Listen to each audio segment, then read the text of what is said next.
Good morning, evening, or night, wherever you are. Welcome to WHAM today. Take a deep breath, clear your mind, and let's drift through the whispers of today's world, one quiet thought at a time. As we wrap up Monday, 9th June 2025, let's see what stories are unfolding around us. Israel intercepted the Gaza-bound aid ship Madeleine in international waters, detaining 12 activists, including Greta Thunberg and French MEP Rima Hassan. The ship departed from Italy, carrying symbolic aid for Gaza. Activists were taken to Ashdod port, medically checked, and held in Ramel before deportation. Defense Minister Israel Katz planned to show them footage of the October 7 attacks. Freedom Flotilla organizers lost contact with the activists after the interception, which enforces the blockade of Gaza. The Israel-backed Gaza Humanitarian Foundation accused Hamas of threatening aid workers, a claim Hamas denied. Meanwhile, in Gaza, Palestinians reported that Israeli forces and local gunmen fired on a crowd near an aid site, killing at least 6. Another incident in Rafah Governorate resulted in 8 Palestinian deaths near a distribution point as people lined up for aid. The crowd was gathering at an Israeli and U.S.-supported food distribution center. Shifting to Iran, the head of the IAEA cautioned that an Israeli attack could push Iran to pursue nuclear weapons, a risk exacerbated by stalled diplomacy. Donald Trump is expected to speak with Israel's Netanyahu, attempting to persuade Iran to abandon its nuclear program. Back in Israeli politics, the Shah's party threatened to collapse Netanyahu's government over a disagreement on military service laws, potentially triggering early elections. Finally, Omer Shem Tov, a young Israeli hostage captured on October 7, 2023, shared that his faith helped him survive 505 days in captivity after being taken hostage at the age of 20. Australia's Prime Minister Albanese expressed dismay over the treatment of Lauren Tomasi, an Australian journalist covering protests in Los Angeles, emphasizing her status as a member of the media. Susan Ley is slated to address the National Press Club later this month. Concerns about palm in Australia are being addressed.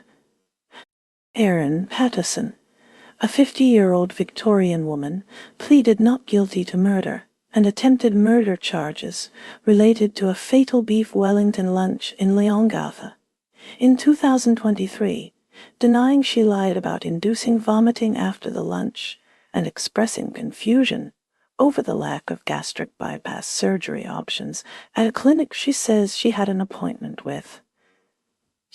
Patterson also stated she felt anxious at the hospital that doctors suspected death cap mushroom poisoning.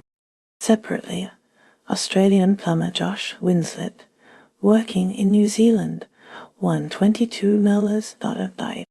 Turning to the United States, President Donald Trump's new travel ban restricting citizens from a dozen countries is now in effect. Trump also suggested California Governor Gavin Newsom should be arrested. Robert Kennedy Jr. replaced all 17 members of the CDC vaccine panel with his own selections. In Los Angeles, Mayor Karen Bass accused the federal government of using the city as a test case through ICE raids, causing fear among residents. Trump had previously announced plans to deploy 2,000 California National Guard troops to Los Angeles to address immigration protests, prompting California to file a lawsuit alleging the deployment exceeds federal authority and violates the 10th Amendment. A Chinese man in the U.S. pleaded guilty to exporting guns and ammunition to North Korea, shipping at least 3 containers of weapons, according to prosecutors. In 2 separate incidents, Chinese researchers were arrested entering the United States for shipping undeclared packages containing biological materials from China to a University of Michigan lab. Soybean farmers in the United States are diversifying export markets while still considering China a key buyer. Regarding United States-China trade relations, high-stakes discussions took place in London aimed at resolving trade tensions. The talks focused on US restrictions on tech exports to China and China's restrictions on rare earth mineral exports. A senior White House official indicated the U.S. might ease some tech export restrictions on China. In May, China's exports to the U.S. fell nearly 12% from April. China's rare earth trade data from May showed a significant drop, with the value of rare earth elements exported by China last month plunging by nearly half compared with a year prior. In China, Huawei founder Ren Zhengfei admitted that Huawei's Ascend chips lag behind us chips by a generation, but maintained that state-of-the-art performance could still be achieved through other means. Finally, in Japan, an explosion at a storage site for unexploded ordnance at a U.S. military base on Okinawa injured 4 Japanese soldiers. A documentary exposing Unit 731, a secret Japanese military unit that conducted experiments on people in China, revealed America's role in covering up its war crimes. Japan is addressing various internal and external issues, including concerns that arose after a Chinese aircraft carrier group, including the Liaoning, entered Japan's exclusive economic zone. The Japanese ministry communicated with the Chinese embassy in Tokyo, stating that it would take further appropriate steps as needed. Subsequently, 2 Chinese aircraft carriers ventured into the easternmost edge of Japan's exclusive economic zone. The Liaoning also sailed through waters east of Iwo Jima for the first time. In other news, an explosion at a U.S. airbase storage site on Okinawa injured 4 Japanese soldiers. The government will allocate approximately 1.9 trillion yen for reconstruction projects in northeastern areas affected by the 2011 earthquake and tsunami, spanning fiscal years 2026 through 2030. Prime Minister Shigeru Ishiba has set a goal to boost Japan's economy to 1,000 trillion yen, $7 trillion, in nominal terms by 2040. He also agreed with South Korean President Lee Jae-myung to build stable bilateral ties. Domestically, organizers of the Expo 2025 in Osaka suspended fountain shows and closed a pool area due to pneumonia causing bacterial contamination, requiring cleaning and safety checks. Japanese pension funds, holding $400 billion, have hired their first CIOs. Japan has approved gender policy guidelines that include aid for women's startups through gender equality centers set up by local governments. The Baseball League, NPB, introduced a ban on posting photos and videos of players on the field during play to social media sites. A program is being studied to offer temporary housing, meals, and medical services in 23 prefectural and municipal governments for pregnant women in danger. The JSDA is probing brokerages on unsuitable Japanese bond sales. A move to cut down acorn-bearing trees in Nara Park has sparked concern among researchers about the survival of the attraction's free-roaming deer during the harsh winter.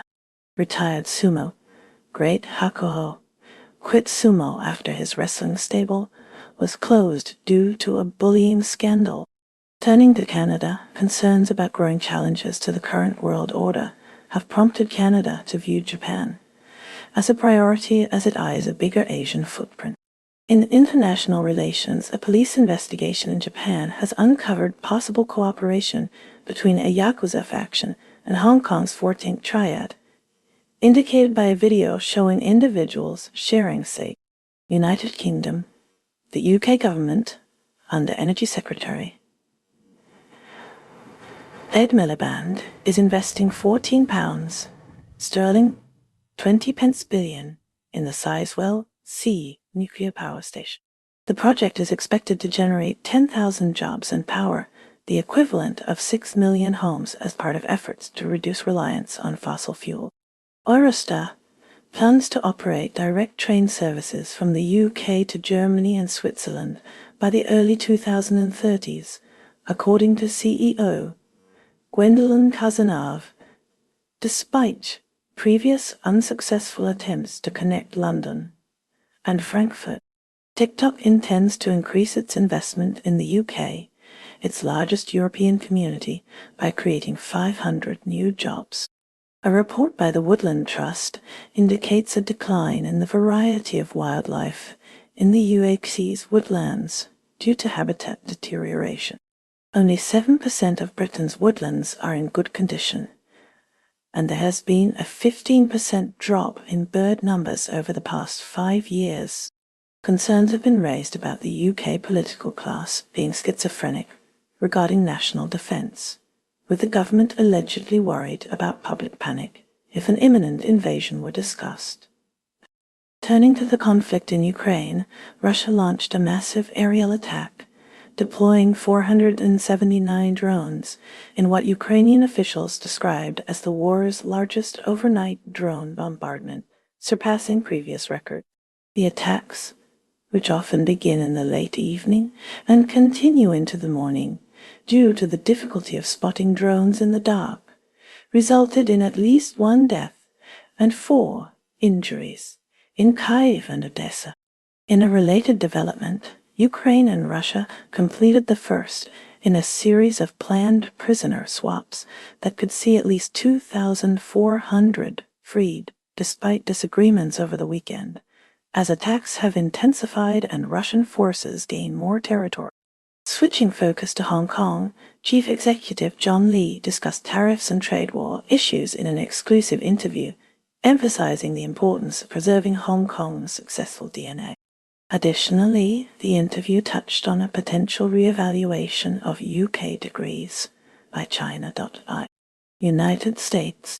The Trump administration's response to protests in Los Angeles over immigration raids involved deploying a substantial military presence, sparking controversy and legal challenges.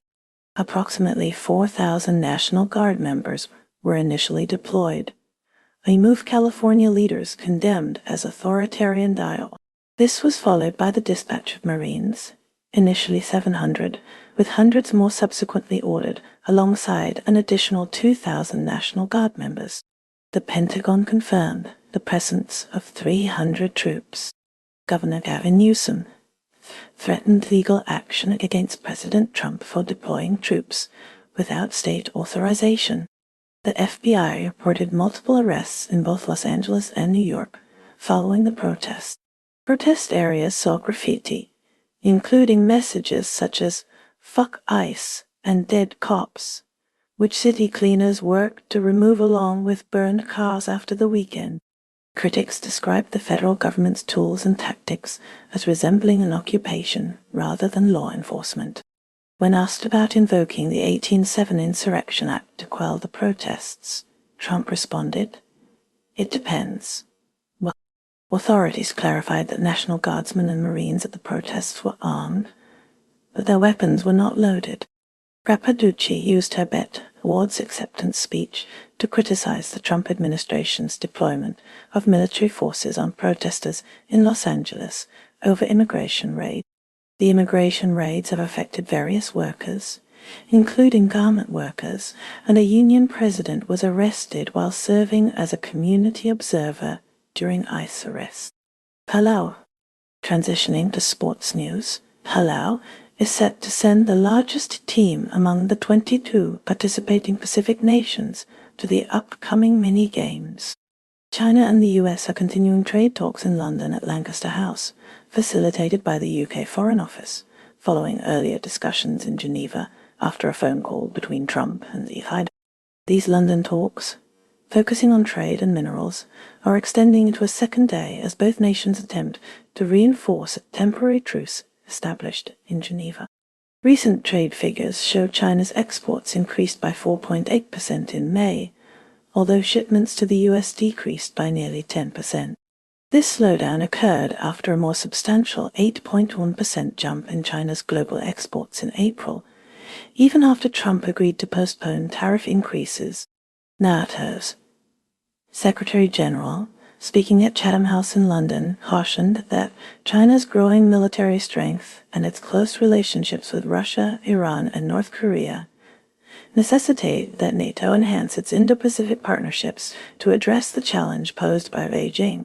In other developments, the Chinese embassy in Thailand is closely monitoring allegations linking heavy metal pollution in northern Thai rivers to suspected Chinese mining operations in neighboring Myanmar.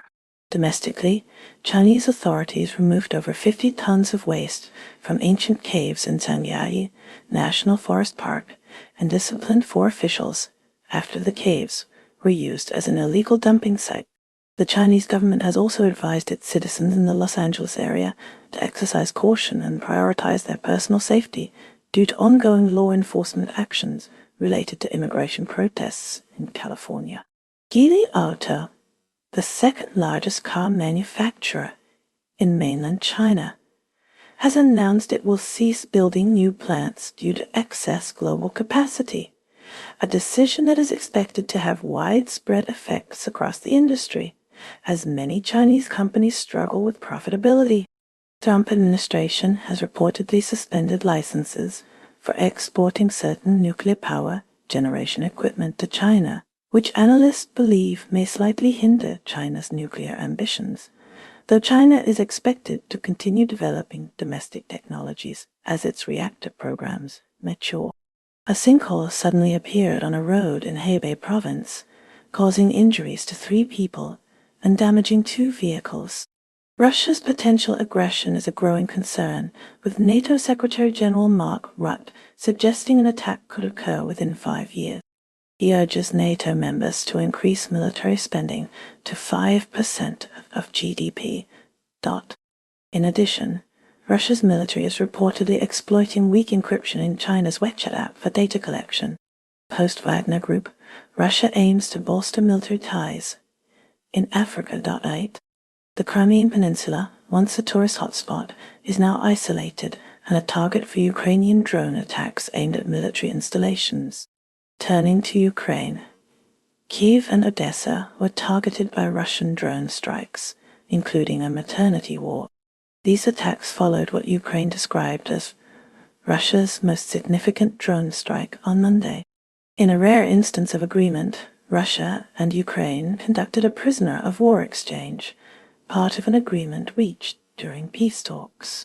In a cultural shift, Sir Frederick Ashton's La Fille Malgarde will debut at the National Opera of Ukraine in Kyiv, replacing works by Tchaikovsky and Stravinsky after fundraising in London.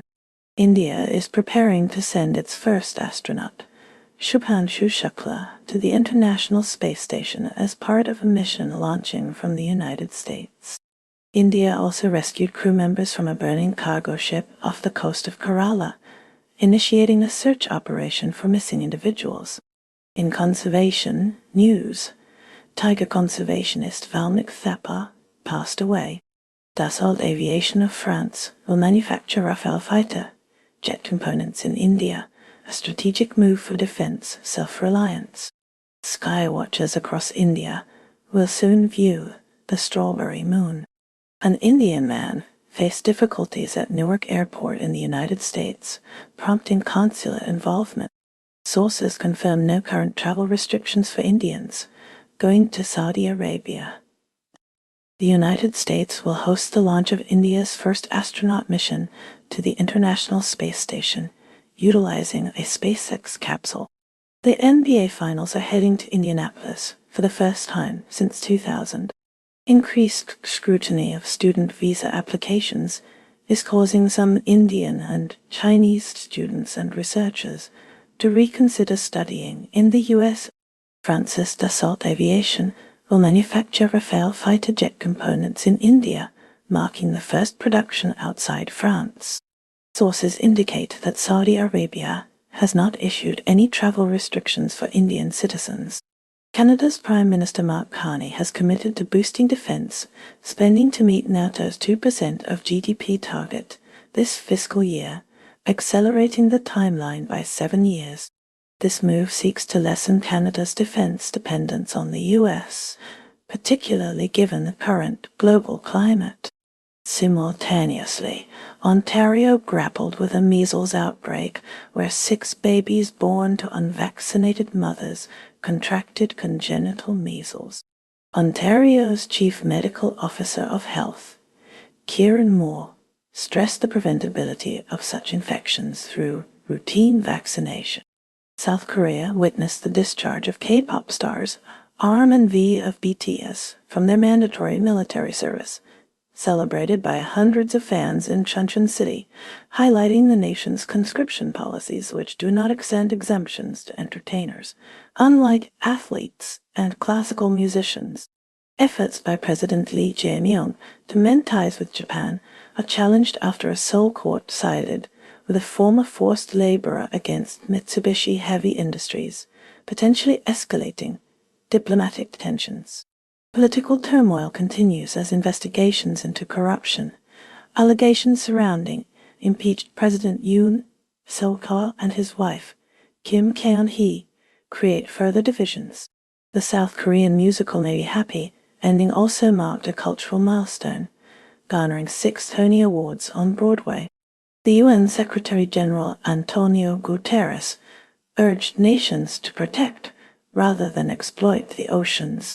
He advocated for safeguarding at least 30% of the ocean by 2030. He also called for combating pollution and overfishing. Guterres cautioned against unregulated deep-sea activities, possibly referring to the United States.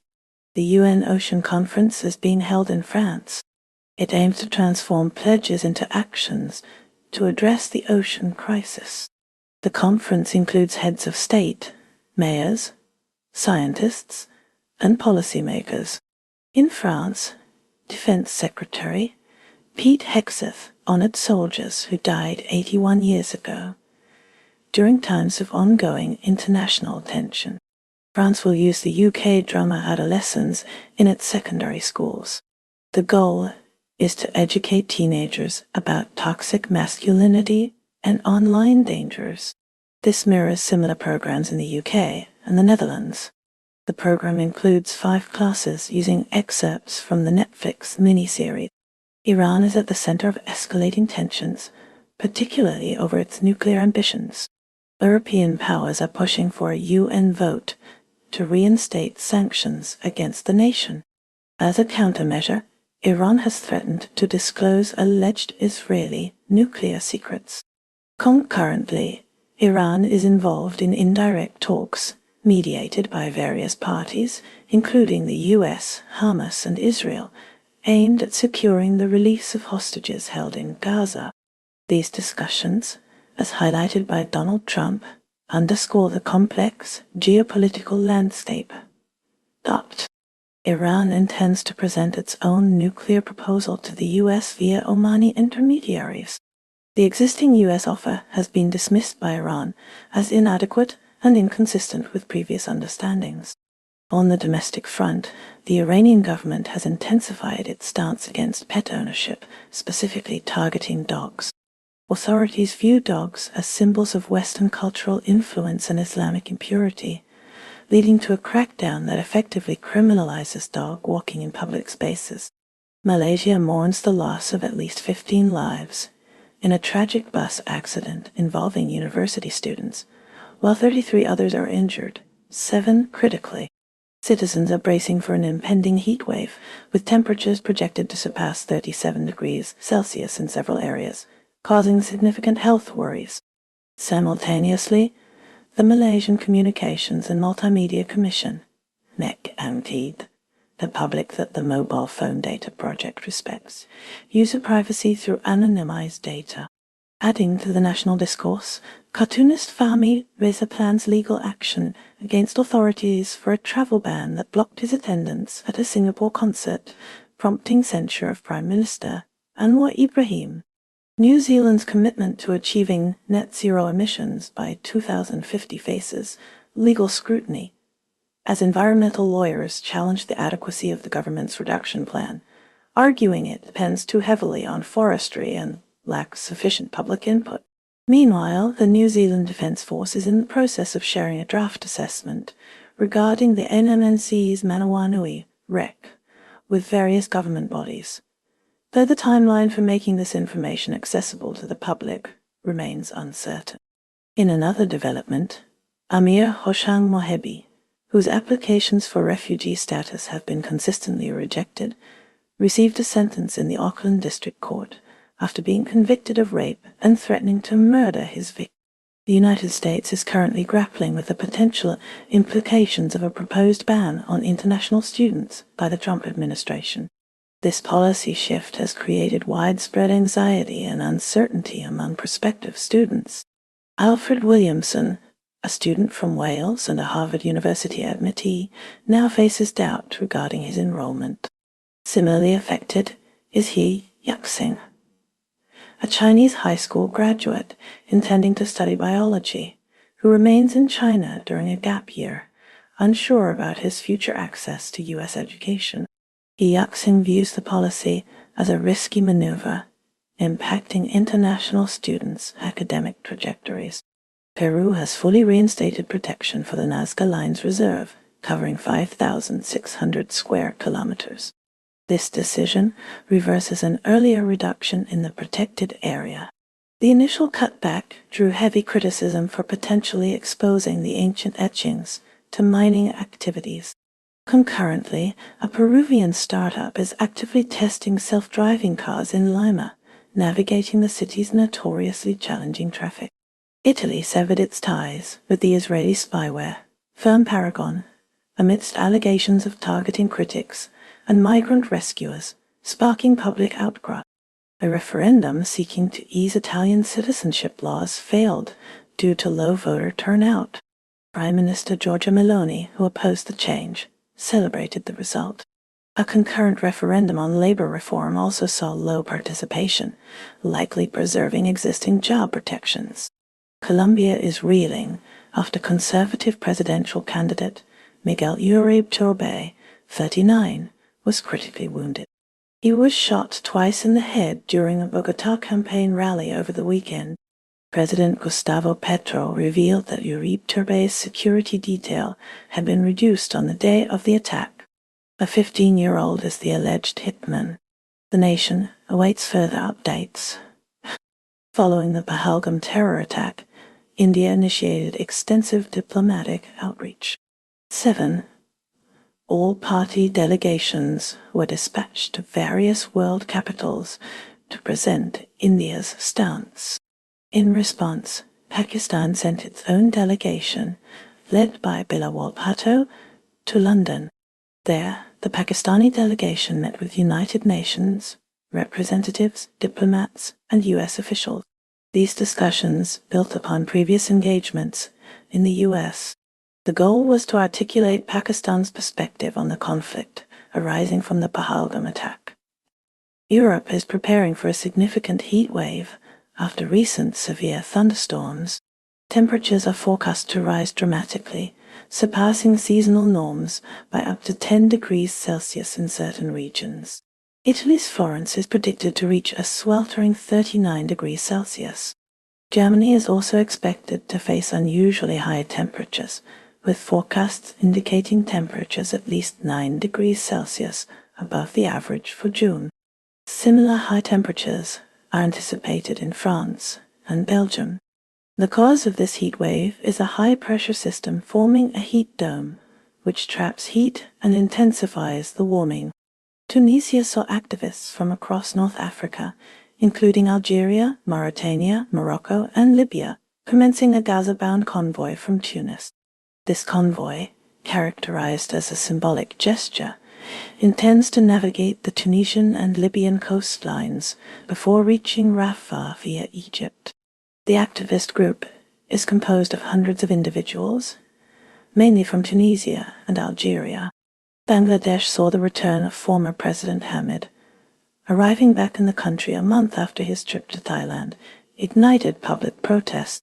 The 81-year-old's earlier, unannounced departure had fueled controversy, exacerbated by accusations linking him to a murder case. Philippines senators are currently engaged in a heated debate. The central issue is the legality of postponing the impeachment trial of Vice President Sara Duterte Carpio. The House of Representatives initiated the impeachment proceedings on February 5. They accused her of corruption and plotting to assassinate President Ferdinand Marcos Jr. Jamaica is currently grappling with the implications of its largest ever illegal firearms seizure. The haul includes 233 guns and 40,000 rounds of ammunition. Authorities are proceeding cautiously with the cross-border investigation. The government has released limited information to avoid compromising the operation. Egypt is currently developing a new administrative capital, located 45 kilometers east of Cairo, to replace the existing capital city. China is significantly involved in this project through construction, operation, and ongoing maintenance. The Chinese state-owned construction company, CSA, is the main contractor for the central business district within the new capital. Nepal recently saw the deportation of 37 of its nationals from the United States for residing there illegally. This marks the largest single-day deportation of Nepalis from the U.S. The local Nepali name for Mount Everest was also recently featured in a quiz. Sri Lanka is deepening its economic ties with China through newly signed memorandums of understanding. These agreements were formalized in a meeting between China's Commerce Minister Wang Wentao and Sri Lanka's Minister of Trade, Commerce, Food Security and Cooperative Development, Wasantha Samarasinghe. The EU and Southeast Asia are joining forces to bolster the security of undersea cables, which are essential for global telecommunications and trade infrastructure. Turning to Europe, Northern Ireland witnessed public disorder in Ballymena as crowds protested near the location of a reported sexual assault. Police were targeted with thrown objects, and property was damaged. Hungary is becoming a hub for Chinese manufacturing, with substantial Chinese investment driving the establishment of new factories. To assist these businesses, Yinke law firm has opened an office in Budapest, providing specialized support in labor and office acquisition. Shifting to Oceania, Samoa is preparing for elections after the head of state issued an official election writ, triggered by the government's failure to pass its budget and the Prime Minister's recommendation to dissolve Parliament. Tonga is seeing a push for whale rights, with a princess championing the recognition of whales as sentient beings deserving of legal protection. Fiji saw 2 juveniles indicted for sexual offenses committed in May. Across the Americas, Mexican police killed 4 suspected gunmen and crossed into Guatemala while pursuing suspects in armored vehicles after a shootout at the border. In the United States, an ICE check-in has resulted in a high school graduate facing deportation to Honduras, sparking protests and rallies by his teammates who are calling for his release. Brazil is seeing a rise in the popularity of reborn dolls, which are hyper-realistic dolls. The trend has prompted some politicians to propose legislation to ban them from public areas. And that's a wrap for today's news, because even headlines need a nap. Stay curious, stay kind, and let the noise fade as you find your quiet. Take care, stay awesome, and I'll see you next time on WHAM Today.